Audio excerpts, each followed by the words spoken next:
Morning, church.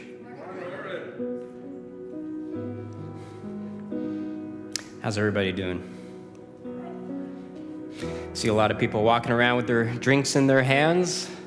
I saw some frozen hot chocolate. It sounds like a contradiction in terms, but it does exist.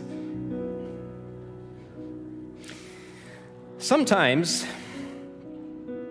you're asked to do things in life that you just don't want to do. It's just part of living life, isn't it?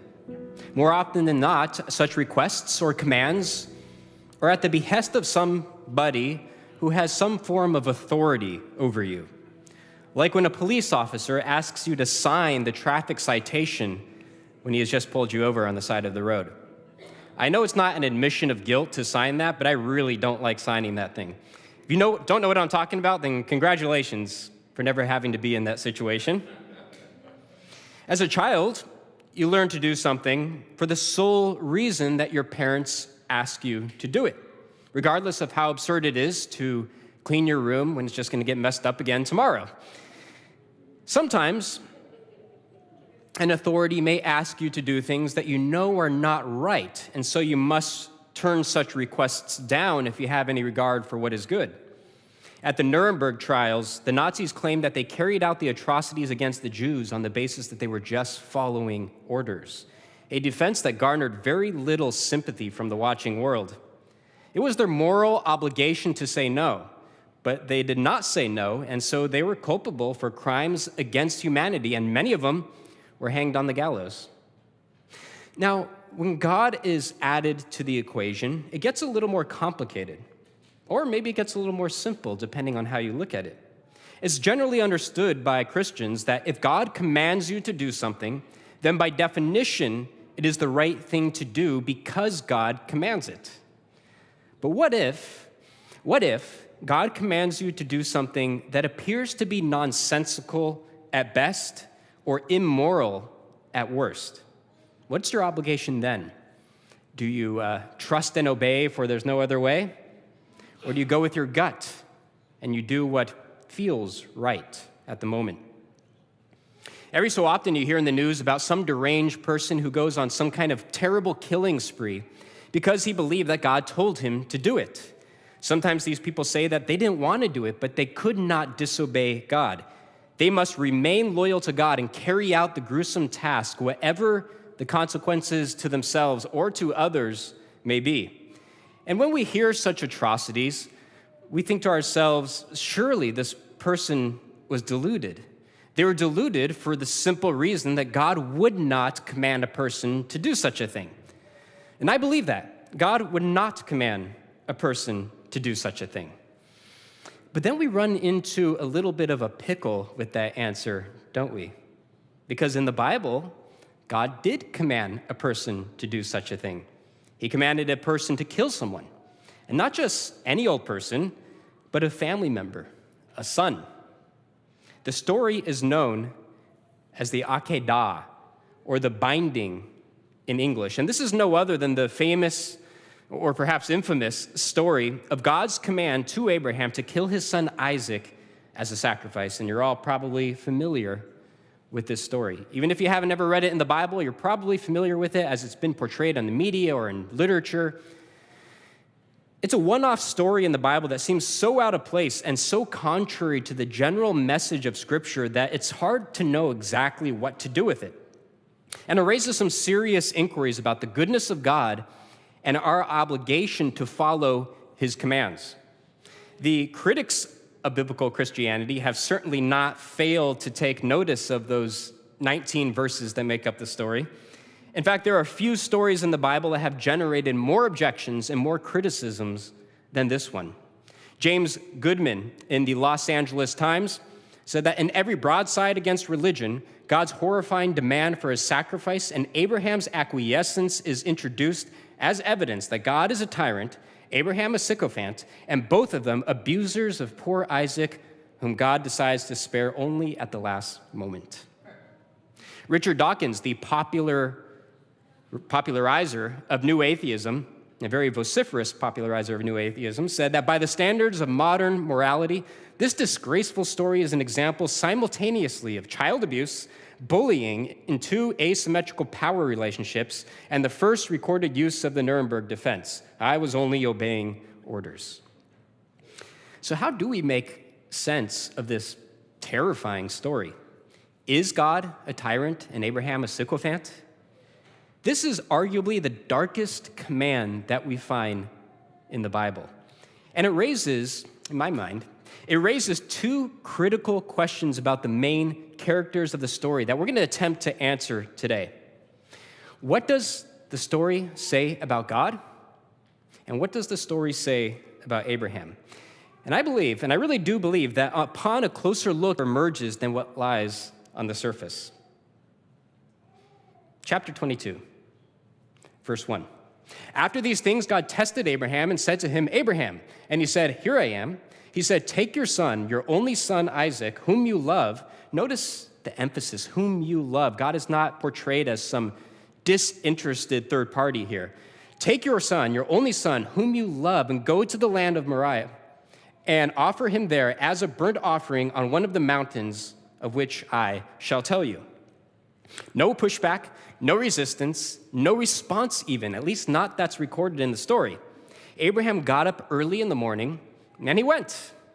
One fascinating thing about this story is just the absence of emotion exemplified by the main characters. It's written with this straightforward, matter-of-fact style with about as much literary flair as a police report. Yet, by the sheer nature of its content, it evokes a certain uneasiness, a discomfort from the reader.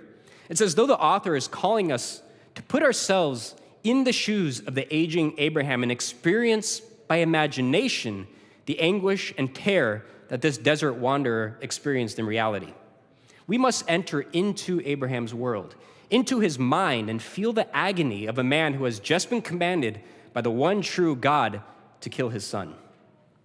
A.W. Tozer remarked that not again until a greater than Abraham wrestled in the Garden of Gethsemane did such mortal pain visit a human soul. The anxiety he must have experienced in anticipation of ending the life of his child must have been nothing short of unbearable. As time relentlessly pushed forward, minute by minute by minute, his heart must have felt like it weighed 1,000 tons and it was only getting heavier as time went on. I'm sure I'm not the only person here who has observed that the anticipation of an undesirable future event is almost always worse than the event itself, right?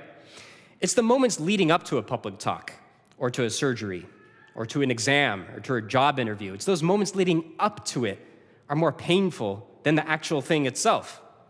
And you're met with a sigh of relief when it's all over.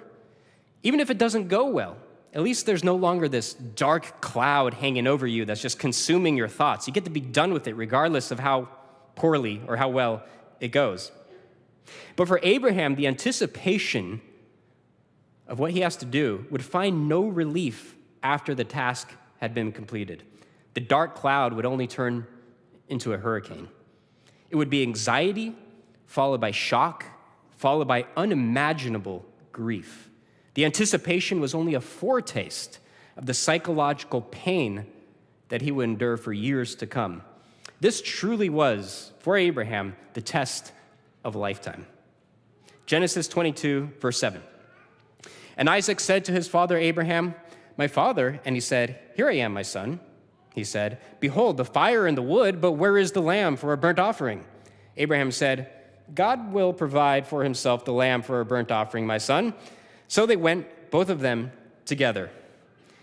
You know, we read these words, but you don't really get a sense of how that conversation actually sounded like. I imagine it's a little bit awkward, just a little bit. You know, Abraham's just trying to think of something to say to just give him just enough information to put his heart at rest. But however awkward the conversation went, I'm sure you could cut the tension with a knife. Pardon the pun. Abraham cannot bring himself to tell his son what he's about to do. All he can say is that God's going to provide a lamb for the offering.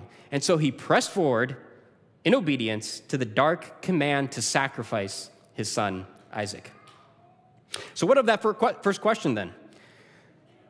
What does the story say about God? Is God an arbitrary tyrant who demands cruel and unusual tasks from his helpless creatures?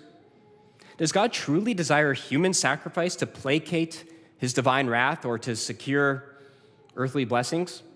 If not, then why ask for it? Why would he ask for something that he never really wanted? Does that sound like something God would do? Well, it's important to know that later on in biblical history, God explicitly forbids human sacrifice, and he actually judged the Canaanite tribes for their practice of it. It was an abomination to him.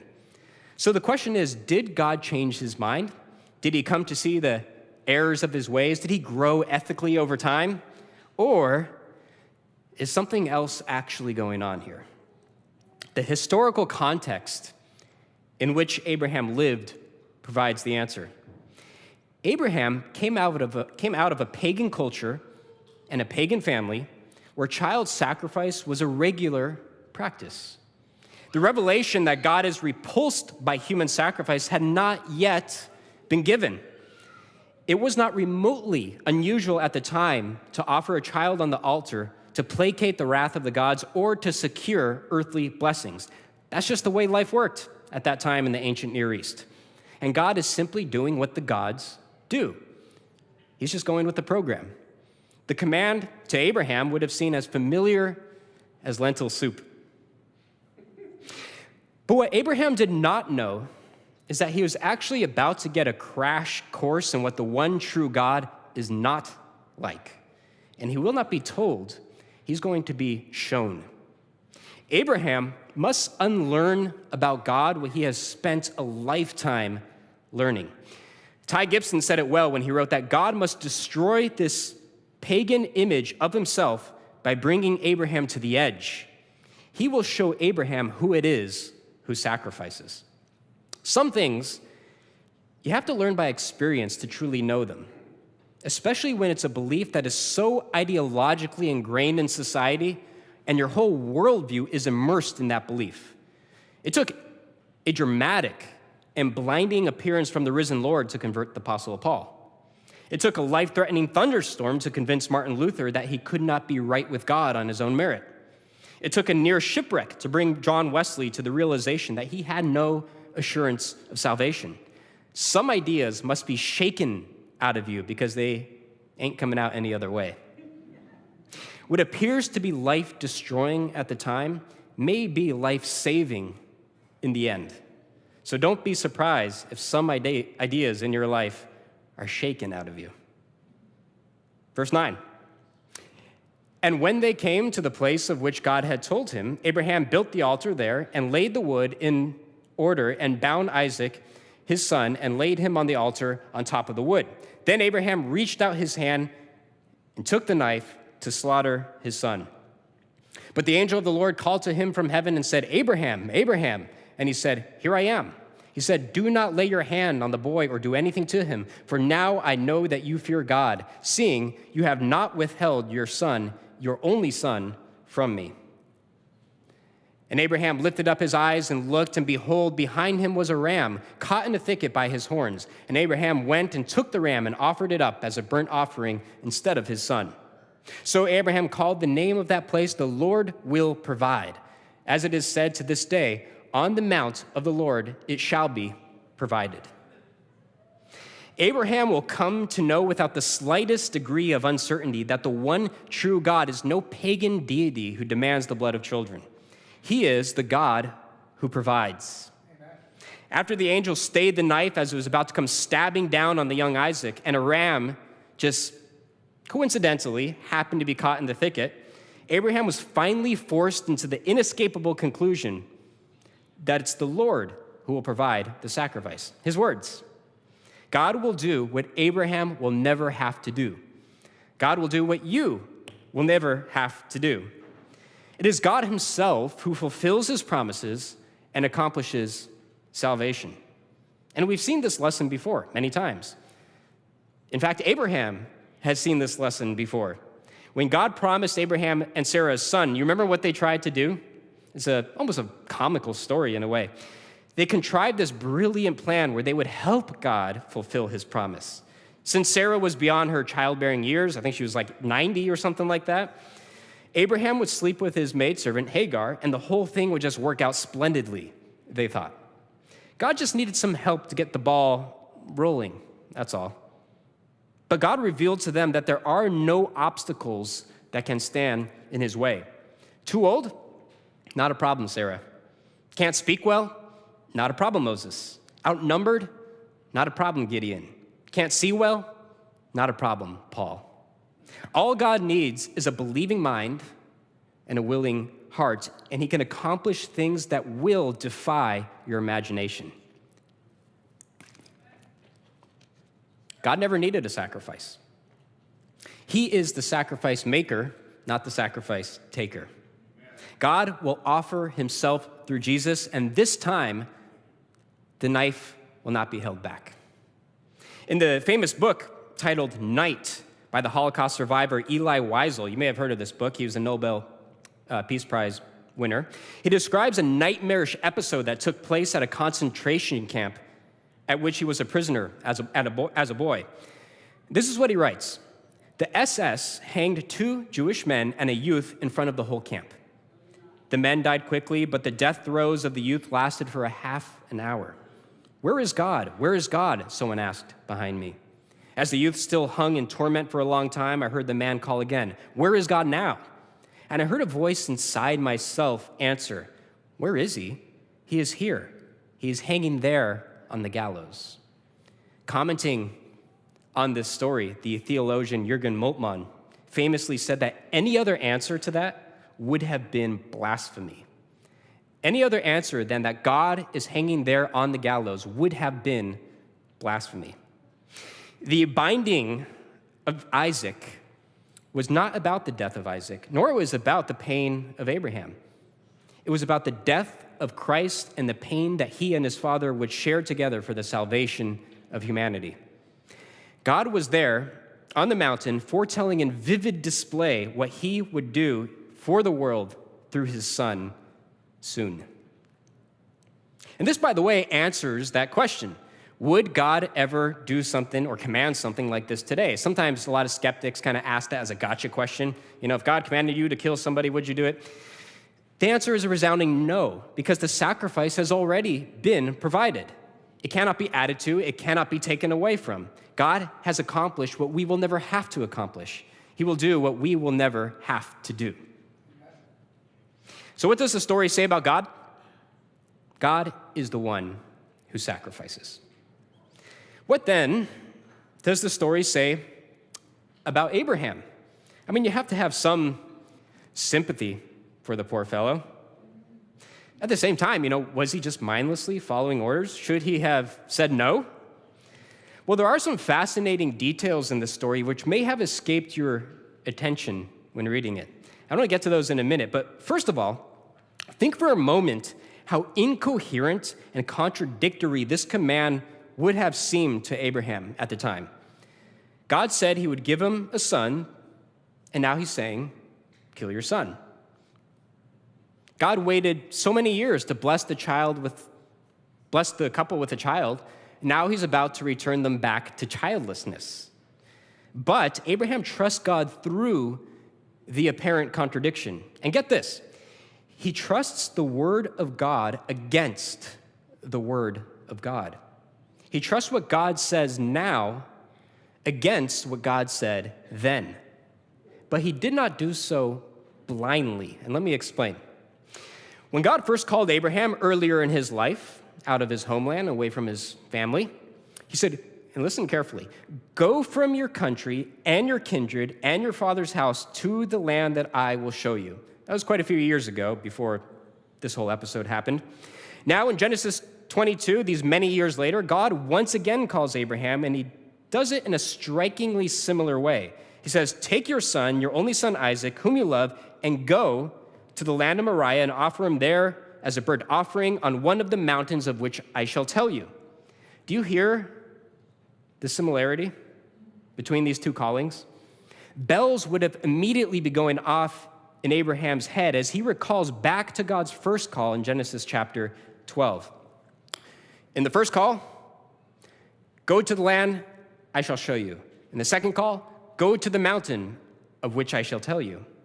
In the first call, he wants them to give up your country, your kindred, your father's house. In the second call, give up your son, your only son, whom you love. God is completing in Abraham what he started many years ago. In the first call, God is asking him to surrender his past. In the second call, God is asking him to surrender his future. God was teaching him what it means to truly walk by faith, to walk presently with the living God and to hand over to him every single thing that you hold dear so that God can do with it as he pleases. To say to God, into your hands I commend my life, do as you please. And you can almost hear God saying in return, as you trusted me before Abraham, trust me again.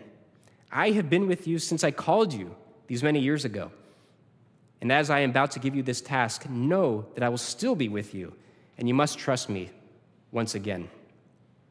Abraham knew that in some way, somehow, God would fulfill his promise, but he did not know exactly how. In fact, we can go even further and say that some way and somehow Abraham knew that Isaac would live, but he did not know exactly how. You know how I know that Abraham believed that? Notice what he says. On the third day, Abraham looked up and saw the place in the distance. He said to his servants, who were also there with him, stay here with the donkey while I and the boy go over there. We will worship, and then we will come back to you. Do you notice anything peculiar about what Abraham is saying? There's one word in particular, actually, that stands out. We, not only will we go over there, but we will also come back to you. Now, last time I checked, dead people don't come back. That will be for the resurrection later on. Abraham trusted God to such a degree that he knew it would work out, even if he did not know exactly how it would work out. And this is an incredibly valuable lesson for us today. We must be careful about assuming we know exactly how God will accomplish his will.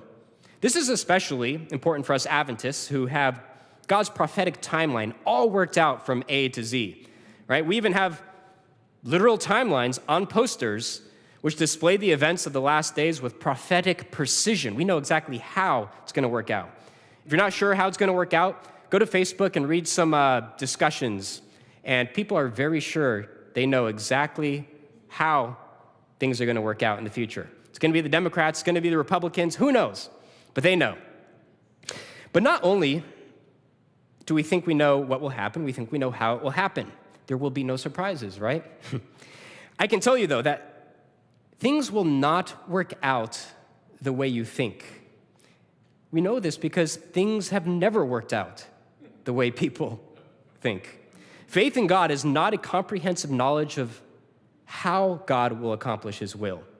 Faith in God is the trust that he will do what he has promised in whatever way that promise takes form. And there will be no shortage of surprises. I can guarantee that. Trust in the Lord with all your heart and do not lean on your own understanding. In all your ways acknowledge him, and he will make straight your paths. And this is why Abraham in the Bible is such an exemplar of faith. Paul says of him that he did not waver through unbelief regarding the promise of God, but was strengthened in his faith and gave glory to God, being fully persuaded that God had the power to do what he has promised. And that is the faith that I strive for. To believe that God has the power to do what he has promised, even if it seems impossible that he can do it. When he promises to provide for all your necessities, do you believe that he has the power to do what he has promised? When he has promised to forgive you of your sin and cleanse you from all unrighteousness, do you believe that he has the power to do what he has promised? When he has promised to resurrect you from the dead and to wipe away every tear from your eyes, do you believe that he has the power to do what he has promised? It will very often look as though his promises will not be fulfilled. It will seem as though there is no conceivable way in which they could be fulfilled. He may even bring you to the edge to show you what he can do. But God's resources are unlimited and his power is boundless. He will never cease to amaze you in what he can do. So I hope you can see that the story of the binding at its core is not about obedience to some arbitrary or unreasonable command, but about revelation of the one true God. Abraham became a mediator of revelation to his people who would read this story for ages to come, and they would get a glimpse through his test of what God is about to do in and for the world. He will provide the sacrifice. Let me close by sharing a story. It's about when one of my first jobs as a pizza delivery guy in San Francisco. I want to share this story because this is a pretty heavy material. It's pretty dark, pretty gloomy, but I think there's actually joy to be found in it. Since this is children's church and they're not here right now, the place I worked at was called Pizza Orgasmica in San Francisco. No joke, that's actually what it was called. One of my first jobs. It was actually really fun. You're just riding around the city. This was before cell phones, so you had no maps. You had to learn how to get around. And one of the expenses I discovered attached to the job is paying for parking tickets, which in San Francisco you get many of. And they're expensive.